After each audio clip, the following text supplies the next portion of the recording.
இன்றைக்கு உங்களுக்கு ஒரு அற்புதமான ஒரு விஷயத்தை இன்னைக்கு நான் உங்களுக்கு கொடுக்க போகிறேன்.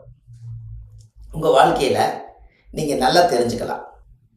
உங்களுடைய ஜாதகத்தில் நம்ம தொழிலில் நம்ம வாழ்க்கையில் ஏதாவது நல்ல தொழில் போயிட்டே இருக்குது, என்னால் தொழில் யார் கண்ணு பட்டுதுன்னு எனக்கு தெரியலைங்க, என்னமோ எனக்கு ஒரு மந்தமான ஒரு சூழ்நிலையாக இருக்குது, என் வாழ்க்கையில் ஏதாவது ஒரு நல்லது நடக்குமா, தொழில் நடக்க ரன்னிங்லேயே இருக்குமா, எனக்கு தொழில் நல்லா சுத்தமாக இருந்தால் என் வாழ்க்கை நல்லா இருக்கும், அதுக்கு ஏதாவது சொந்தமாக தொழில் பண்ணிட்டு இருக்கிறேன், வருமானம் குறைவாயிருச்சு, கஸ்டமர் எல்லாம் கம்மியாயிட்டாங்க அப்படின்னு உங்களுக்கு ஏதாவது ஒரு பிரச்சனைகள் இருந்தால் நீங்கள் ஒன்று பண்ணுங்க.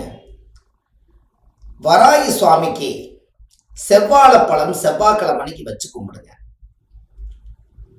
அந்த வராகி சாமி கொண்டு போய் செவ்வாய்க்கிழமை அன்னைக்கு கரெக்டாக செவ்வாழை ஒரு சீப்பு வாழைப்பழம் வச்சு செவ்வாழைப்பழம் வச்சு சாமிக்கு நைவேத்தியம் பண்ணி உங்கள் பேரில் ஒரு அர்ச்சனை பண்ணிட்டு வாங்க. அன்னையிலிருந்து உங்கள் தொழில் அருமையாக இருக்கு. இதை நீங்கள் செஞ்சு பாருங்க, ரொம்ப பிரமாதமாக இருக்கு.